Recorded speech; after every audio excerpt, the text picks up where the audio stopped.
we're here with Greg because he's going to show us in a bit more detail about this 14-inch screen. And Greg knows all about it, so he's going to tell us about it. Please, go ahead, Greg.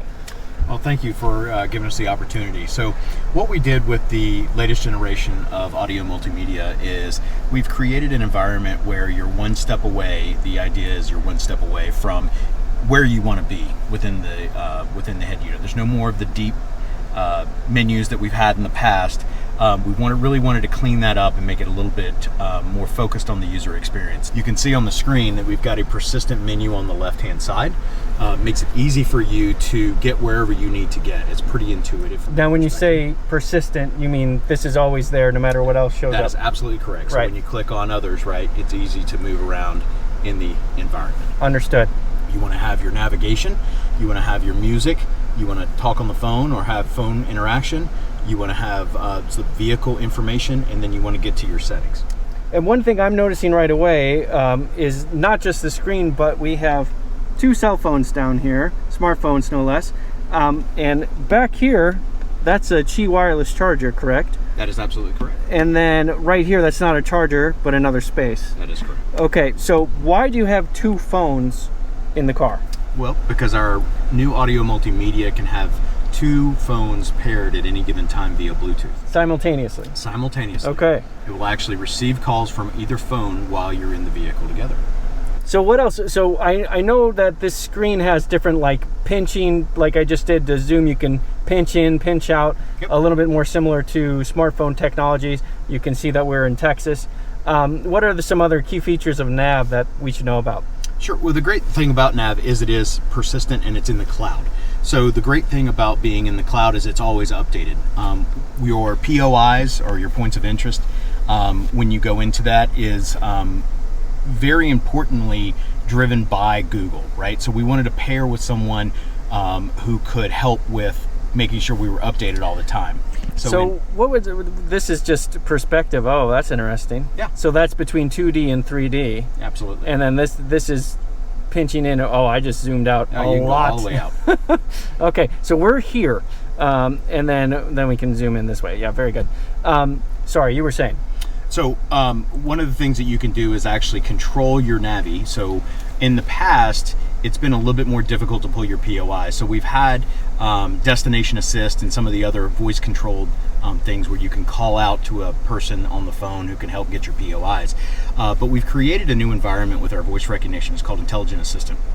An Intelligent Assistant is built so you have minimal touches on the screen. So even though we have this big, beautiful screen, we want to minimize how much touch interaction you do with it, in the sense that, as you're driving, the best way to do it is just simply say what you want to do.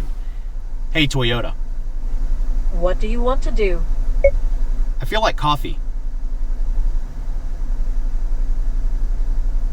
I found 15 results. The first is Canyon City Grill Farm to Market Road 3. So I'm going to cut that off for now because we're going to be in a display mode. Yeah. But it gives you 15 results for coffee in the area.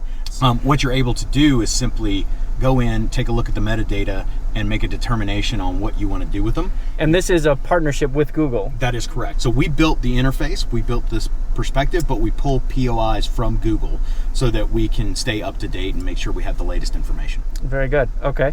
And when you get to so POIs, you can do that with the screen, but your point is that you worked really hard to make this Hey Toyota system work really well.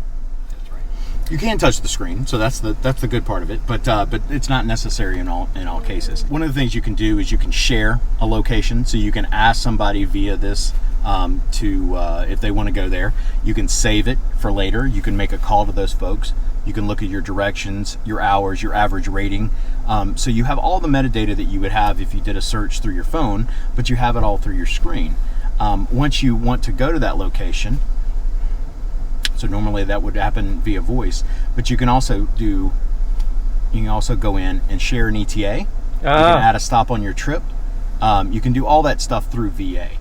So having that option, having that Google access, that Google partnership allows all this to happen. And the fact that it's all cloud-based too allows you to have really nice up-to-date traffic reports and those types of things as well, right? Absolutely correct. And all you have to do to toggle on and off your traffic is simply go in and touch the button. Okay. So destination assist, which has always been a keystone for our in-vehicle experience, is still there, but we feel like the the intelligent assistant is the way to go as far as integrating with it. You also have some other navigation settings that you want to go through. So you can say, "Hey Toyota, What do you want to do? I'd like to stop for gas." I found 14 results along your route. The first is Valero at 17420 Farm to Market Road 306. Would you like to go to that one? Yes. Would you like to add it as a stop or start a new trip? Add as a stop. Adding Valero as a stop. And just like that, you're ready to go. So no more of the punching buttons. You can simply tell it with natural speech. So I normally pause when I invoke the "Hey Toyota," but it's not necessary. So instead of having to say the activation piece, wait for a tone, do it like this, you can simply say, "Hey Toyota, I would like to get coffee." I found 6 results along your route. The first is Canyon City Grill at 14601 Farm to Market Road 306. Would you like to go to that one? Cancel. Because we're already going for coffee. We don't need to add another coffee. but the point is that you don't have to do it in a way that we are telling you to do it. You can simply do it the way you would like to do it. Yeah. And so unlike previous generations of our our voice response, you really had to code the way you talked in order to invoke it. Now you can just use natural speech and just say, "You'd feel like to do this," or "You feel like you'd like to do this, you'd like to do that, I want to go here, show me the closest blank." Those kind of things are just things you can do. If you say, "Give me the closest blank," it will give you one result, right? Because it's being very precise, and you're being very precise in the way you talk. If you're saying, "I'd like Thai food," it will give you a 15 result response on Thai food in the area. Very good. So you can choose as you see fit. So what other features do you have outside of navigation? Yeah. Well, one of the cool features is we've also integrated Apple and Amazon Music into our head unit. So if you already have an Apple or Amazon Music account, you can pair that with your Toyota app and immediately play your music through here instead of playing it through your phone. So all you have to do is say, "Hey Toyota, play Bruno Mars." Okay, playing Bruno Mars. So it automatically knows that my default is Amazon Music. Okay. So it will go to Amazon Music and it will play Bruno Mars through Amazon Music. You can tell it to play music, but then it'll keep the nav screen up and Right. not interrupt that. Exactly. It won't interrupt it, but you can easily get to it just by pressing the button and it'll jump you right in. Very good.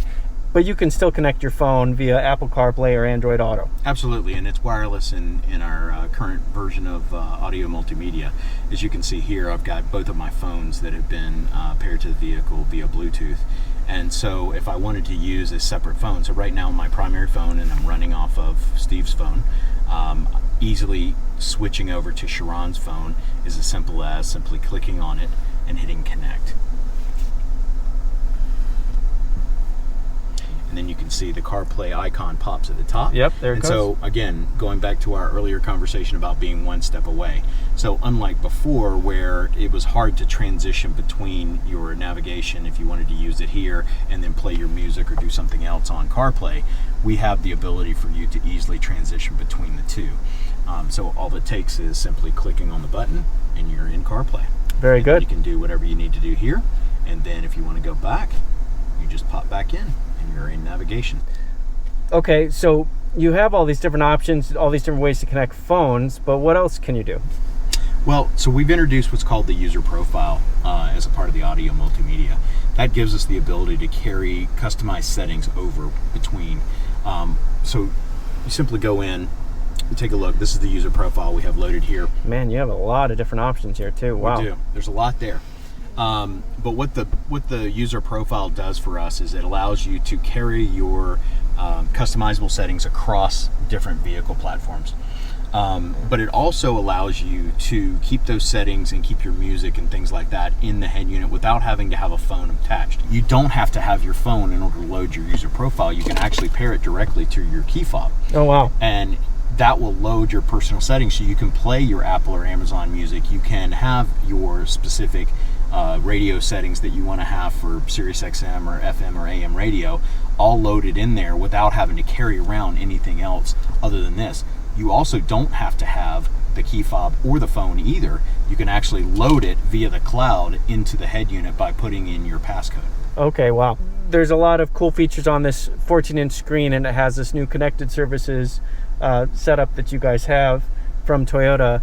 This is the 14-inch screen. What if you have the 8-inch screen? So everything you see here in the 14-inch screen is available in the 8-inch screen. Okay. It's just a smaller form factor. So you get the same quality, you get the same build for the 8-inch screen. It's just a little bit smaller platform for you to be able to use. Okay.